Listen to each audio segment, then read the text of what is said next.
परीक्षा help channel में आप सभी का स्वागत है। अब कुछ विलंब हो चुका था, उसके लिए सॉरी। क्लास 9th झारखंड अधिविद्य परिषद रांची में की जो परीक्षा है वो अभी नहीं हुई है। वो आगामी 6 तारीख 7 तारीख को होने वाली है। तो उसी के उद्देश्य को लेकर उन बच्चों को कुछ फायदा हो सके, उनको तैयारी में मदद मिल सके, झारखंड अधिविद्य परिषद रांची में के द्वारा जो पूछा गया प्रश्न है, जो सैंपल पेपर है, हम लोग उन्हीं का डिस्कशन कर रहे हैं इस आज के वीडियो में। तो स्क्रीन पर आपको दिख रहा होगा एक पहला क्वेश्चन है, निम्न में से कौन परिमेय संख्या है। तो निम्न में से कौन सा परिमेय संख्या है, तो इस चीज को समझते हैं। पहला क्वेश्चन दिया हुआ है ऑप्शन नंबर ए, ध्यान से देखेंगे तो सबसे पहला तो एक आपके दिमाग में यह होना चाहिए कि सर सवाल उठता है सर परिमेय संख्या क्या। तो देखिए, वैसी संख्या जिस संख्या को हम p/q के रूप में लिख सके वैसी संख्या को एक्चुअल में हम लोग कहते हैं परिमेय संख्या।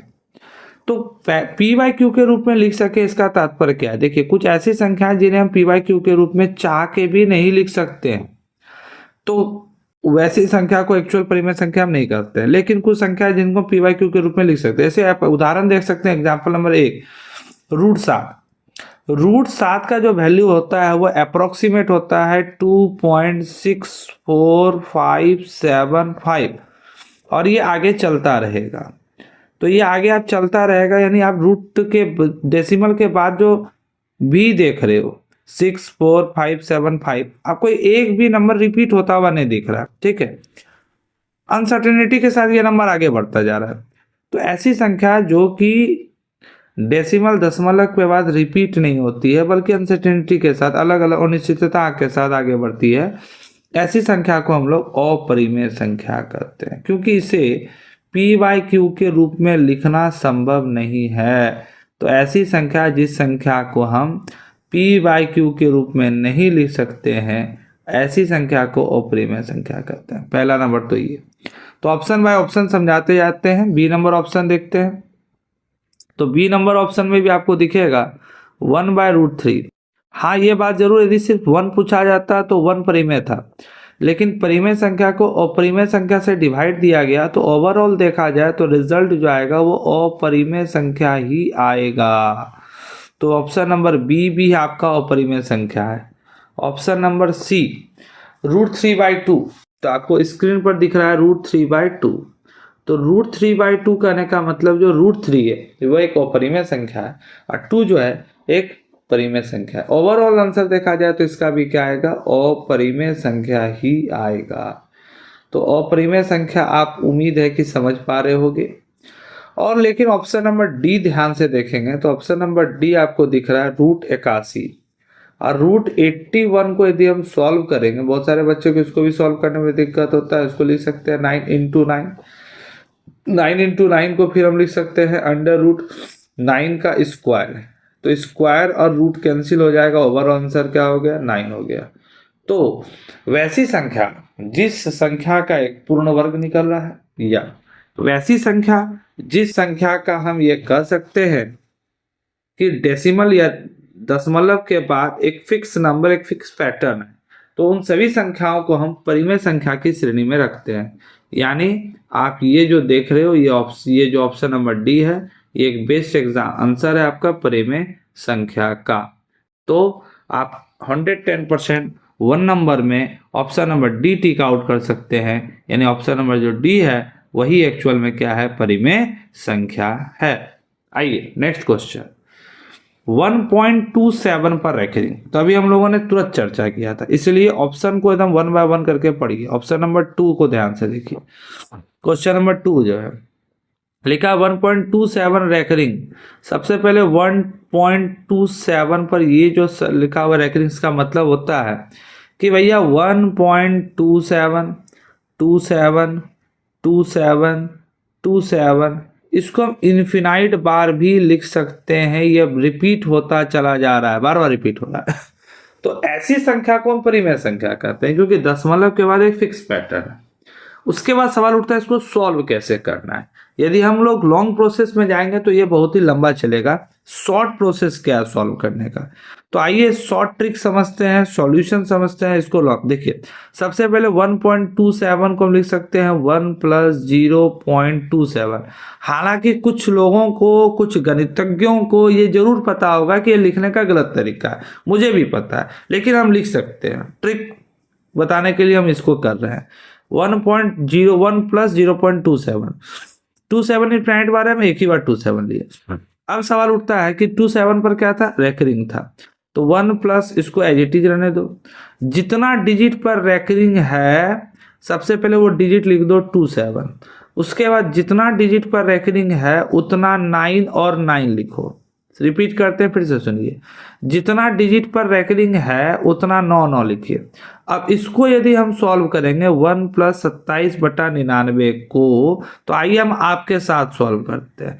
99 और 1 का एलसीएम लेंगे तो 99 आएगा, और 99 उसके बाद यहाँ 1 से 99 डिवाइड देंगे तो 99 आएगा।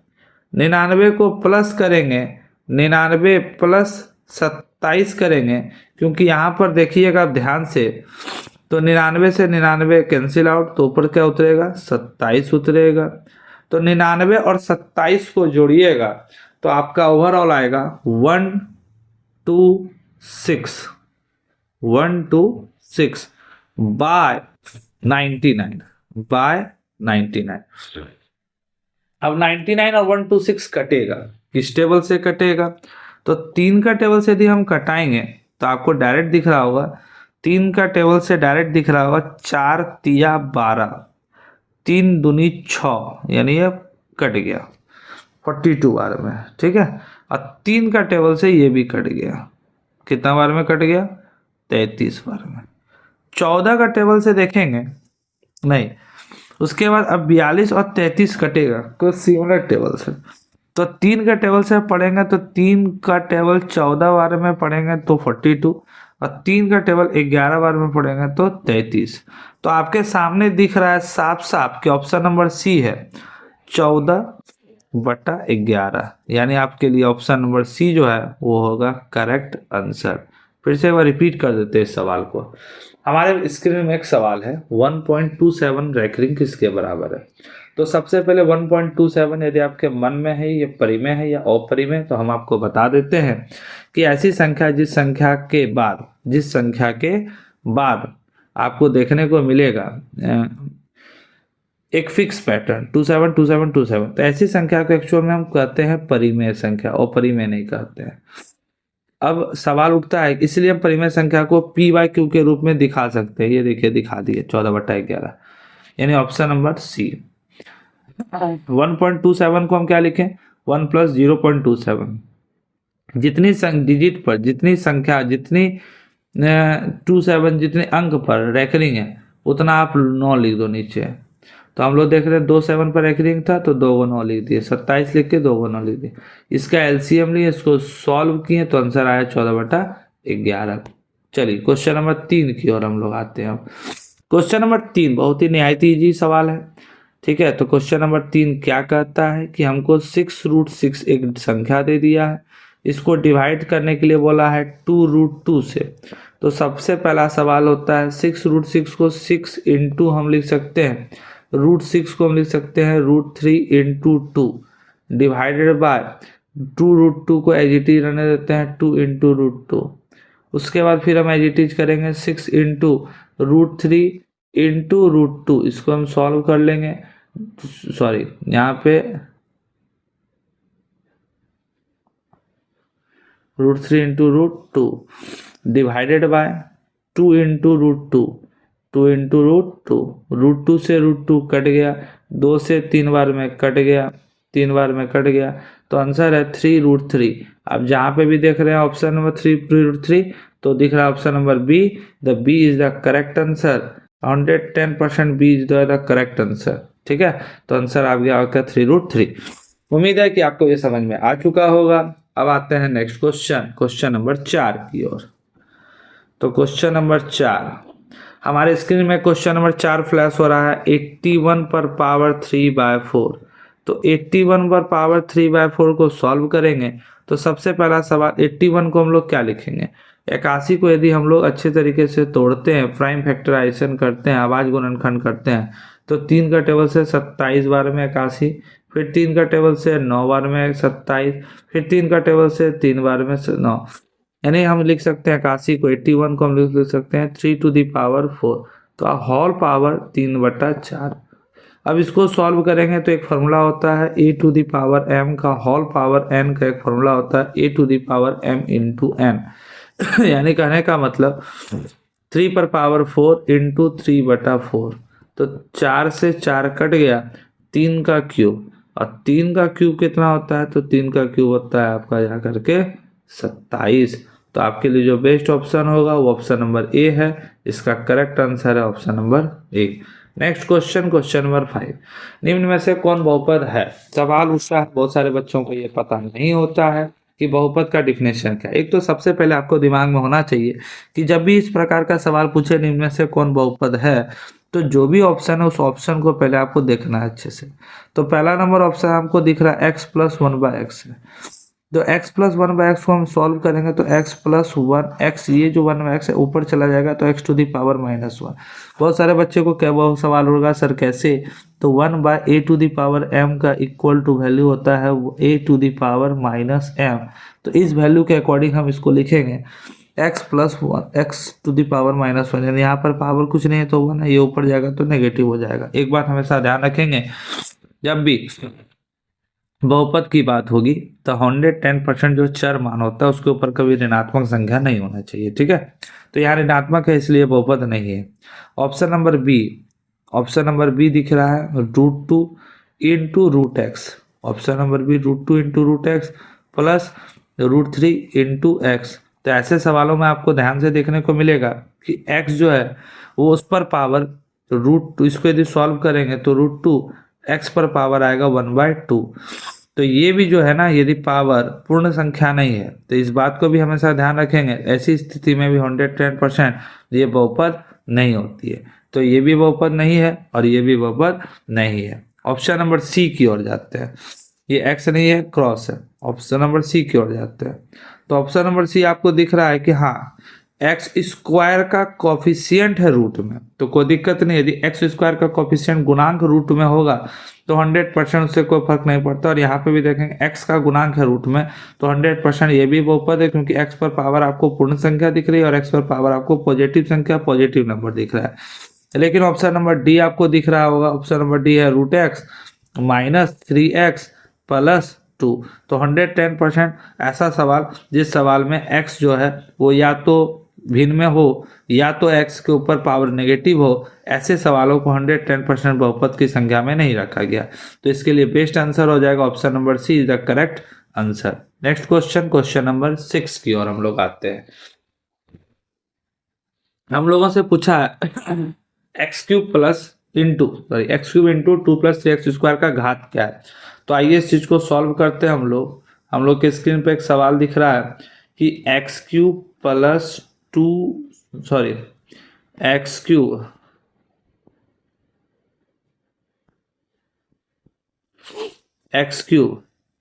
इंटू 2 + 3x² का घात क्या है। तो सबसे पहले सवाल को सॉल्व करेंगे तो x³ को 2 से मल्टीप्लाई करेंगे तो 2x³ आ जाएगा, फिर 2x³ को 3x² से मल्टीप्लाई करेंगे 3 × 1 + 3, और हम लोग x² इंटू x³ को कहेंगे तो x⁵ हो जाएगा। कुछ सवाल फिर आएगा कि सर ये कैसे हो गया।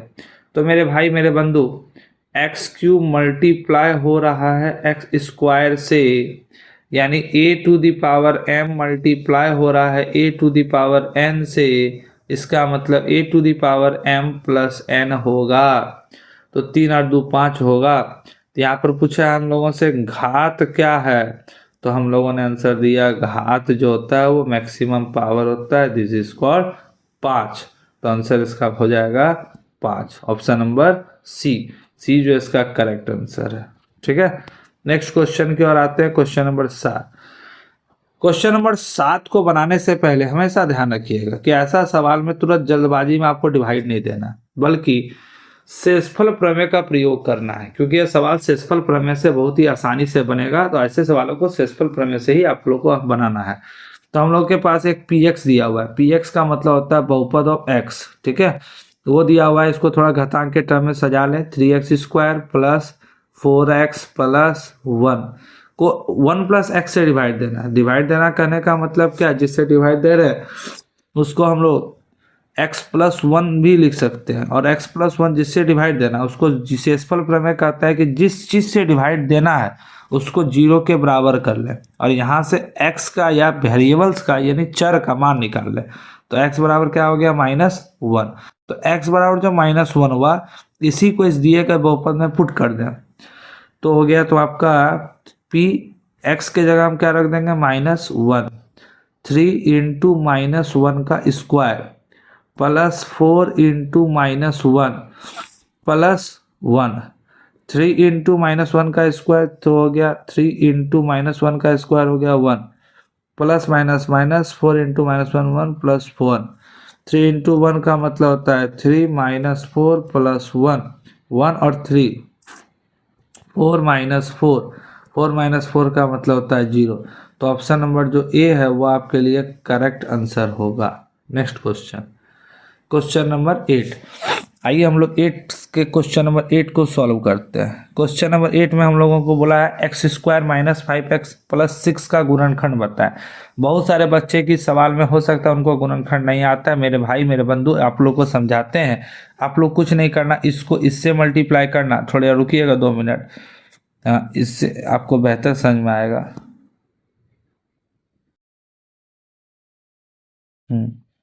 आप लोग इसको गुना कर लेना, फिर आप लोग क्या करना, इसको इससे गुना कर लेना, फिर आप लोग इसको इससे गुना कर लेना, फिर आपको लोग, यदि आपको गुणनखंड नहीं आता तो ये बेस्ट अप्रोच है। सिमिलरली इसमें भी गुना कर लेना, इसमें भी गुना कर लेना, इसमें भी गुना करके देख लेना, ये चारों ऑप्शन में चेक कर लेना कि कौन सा ऑप्शन को सॉल्व करने पर ये आता है। यदि ये डायरेक्ट आ रहा है इस तरह से सॉल्व हो, ये आंसर होगा। यदि आपको नहीं आता है तो, और यदि आपको आता है नहीं तो फिर हम जो टेक्निक बता रहे हैं उस टेक्निक का इस्तेमाल करिए, ठीक है। हाँ चलिए अब देखिए क्वेश्चन नंबर 8। हम लोग बोल रहे हैं x² - 5x + 6 का गुणनखंड है। गुणनखंड बनाने का क्या टेक्निक है, तो टेक्निक ये है, जो अचर पद है x² के आगे जो गुणांक है उससे गुना करिए। तो 6 गुना 1 इक्वल टू होता है 6। 6 को दो ऐसे नंबरों में तोड़ दीजिए, 6 को दो ऐसे नंबरों में तोड़ दीजिए जिसका गुना करने पर 6 आए और जिसको जोड़ने पर या घटाने पर x का कोफिशिएंट है। तो हो गया 3 गुना 2 जोड़ने पर आता है 5 और गुना करने पर आता है 6। तो इसको सॉल्व करेंगे, x² माइनस, हम लोगों के स्क्रीन में आराम से दिख रहा है -3x - 2x, तो -3x - 2x - 5x और 3x और 2 को गुना करेंगे तो +6। अब इसको सॉल्व करेंगे, इसको सॉल्व करेंगे तो x कॉमन आ जाएगा, x - 3। इसको सॉल्व करेंगे तो -2 कॉमन आ जाएगा, x - 3। फिर से गुना करके आप इसको देख लो, x into x x² plus minus minus x into 3 -3x -2 into x -2x minus minus plus 2 into 3 6। तो सॉल्व करने के बाद आपका आ गया x इंटू एक्स, उसके बाद यहाँ पर देखेंगे तो बाहर वाला जो x है और -2 इसको बाहर कर लो, x -2 एज इट इज कर लो, x -3 कर लो। सेपरेट करने पर आपको ऑप्शन नंबर दिख रहा होगा x -2 x -3 option number C में है, तो सी आपका हो गया इसका आंसर, ठीक है। Next question number 9। वह बिंदु जहां दोनों निर्देशांक अक्ष मिलते हैं क्या कहलाता है। तो क्वेश्चन नंबर 9 को ध्यान से देखेंगे तो वह बिंदु जहां दोनों निर्देशांक अक्ष मिलते हैं, मेरे भाई मेरे बंधु हम लोग बच्चे से पढ़ते आए हैं कि हम लोग x अक्ष और y अक्ष होता है, ये होता है x अक्ष, ये होता है y अक्ष, ये नेगेटिव x एक्सिस, ये नेगेटिव y एक्सिस। तो जहां पर दोनों बिंदु मिलता है उस बिंदु को एक्चुअल में हम लोग कहते हैं मूल बिंदु, ठीक है। और मूल बिंदु का जो होता है मूल बिंदु, ठीक है। तो ये हो गया पॉजिटिव एक्स एक्सिस, ये हो गया नेगेटिव, ये हो गया पॉजिटिव, और ये हो गया नेगेटिव वाई एक्सिस। तो क्वेश्चन नंबर 9 भी सॉल्व होता है। क्वेश्चन नंबर 10, 3 और 1 की कोटि क्या है? तो 10 नंबर में हम लोग समझते हैं भुज और कोटि किसे कहते हैं। तो एक्स एक्सिस पे चला गया दूरी को हम लोग कहते हैं भुज, और वाई एक्सिस पे चली गई दूरी को हम लोग कहते हैं कोटि। तो एक्स डैश वाई और वाई डैश। तो सवाल उठता है 3 और 1, तो 3 और 1 कहीं पर यहाँ पर होगा, पॉजिटिव में होगा 3, 1। तो इसमें कहता है कि कोटि बताए। तो कोटि का एक्स एक्सिस 3 1 का मतलब हो गया ये एक्स एक्सिस पर चला गया दूरी होगा, और एक जो है ये वाई एक्सिस पर चला गया दूरी होगा। तो कोटि यहाँ पर होता है जो वाई एक्सिस पर चलता है उसी को हम लोग कोटि कहते हैं। तो कोटि हो गया 1। उम्मीद है कि इन 10 सवालों को आपने अच्छे से समझा होगा। किसी प्रकार की यदि समस्या हुई है तो आप कमेंट सेक्शन में लिखें, मैं उन समस्याओं को सॉल्व करने का प्रयास करूंगा। क्योंकि वीडियो बहुत ज़्यादा लंबा हो रहा है इसलिए आज वीडियो को हम यहीं पर विराम देते हैं, और फिर बहुत ही जल्द शाम तक ही आपको दूसरा वीडियो, दूसरा पार्ट भी इसका मिलेगा। तो आज के लिए, अभी के लिए समाप्त करते हैं इस वीडियो को। 10 सवाल हम लोगों ने सॉल्व किया, बचा हुआ 30 सवाल भी 2-2 सेक्शन में 10-10 सवाल करके हम लोग सॉल्व करेंगे। तब तक के लिए बाय, टाटा, मिलेंगे आप लोग को नेक्स्ट वीडियो में, ठीक है। यदि कोई दिक्कत है, कोई समस्या है तो कृपया करके बताएं कमेंट सेक्शन में, और दोस्तों को ज़्यादा से ज़्यादा शेयर करें। प्रयास हम लोगों का है कि आपका बेहतर से बेहतर एग्जाम जाए। चलिए यहीं पर विराम को देते हैं वाणी को, और इस वीडियो को समाप्त करते हैं।